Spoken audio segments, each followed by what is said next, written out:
Hello বন্ধুরা, শখের সেলাই চ্যানেলে তোমাদের সকলকে অনেক অনেক অনেক স্বাগত। তো আজকে আমি একটা লটকন বানাবো, যেটা কাস্টমার চেয়েছিল ফ্লাওয়ার ডিজাইনের মধ্যে হবে, কিন্তু দেখতে যেন একটু সুন্দর হয়, বেশ ভালো হয় এবং ইউনিক হয়। তো যেহেতু কাস্টমার আমার উপর ছেড়ে দিয়েছিল, তাই মনে একটা ভয়ও ছিল যে ওর পছন্দ হবে কি না। যদি কাস্টমার নিজে থেকে বলে দেয় ডিজাইন, তাহলে কোনো অসুবিধা থাকে না। এই ক্ষেত্রে আমার একটু ভয় হচ্ছিল, কিন্তু শেষমেশ দেখা গিয়েছিল কাস্টমারের খুব পছন্দ হয়েছিল। তো এটা বানানোর জন্য আমি আস্তর মেন ফেব্রিক এবং লাইনিংটাও নিয়েছিলাম। দুটোকে উল্টো পাশ থেকে রেখে গোল করে কেটে নিয়ে উল্টো পাশ থেকে রেখে আমি সেলাই দিয়ে দিয়েছিলাম।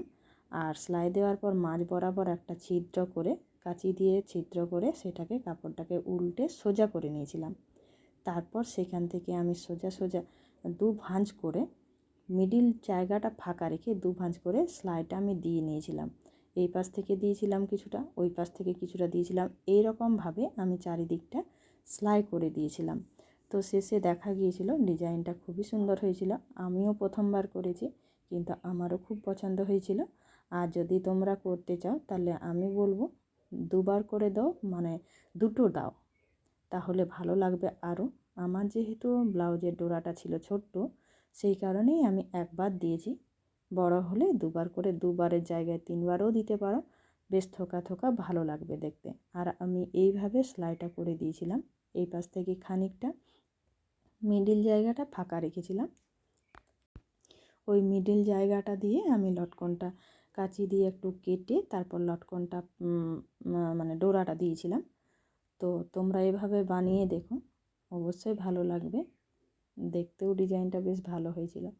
যখন কোনো কাস্টমার নিজের থেকে ডিজাইন বলে দেয়, সেগুলো করতে কিন্তু কোনো অসুবিধা হয় না। আর যদি কাস্টমার বলে যে তুমি তোমার ডিজাইনে করে দাও, তখন কিন্তু একটু ঘাবড়ে যাওয়া হয়, এটা ভেবে যে কাস্টমারের এটা পছন্দ হবে কি না। আমি যেটা বানিয়েছি সেটা কাস্টমারের নাও ঠিক লাগতে পারে। তো আমি বলবো, আমি তো আমার ডিজাইনটা দেখে বেশ ভালোই পছন্দ করেছি, ভালোই লেগেছে, কাস্টমারেরও ভালো লেগেছে।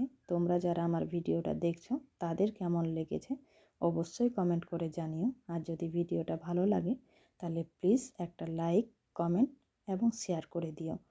আর ভালো লাগলে চ্যানেলটিকে অবশ্যই সাবস্ক্রাইব করে দেওয়ার রিকোয়েস্ট রইল।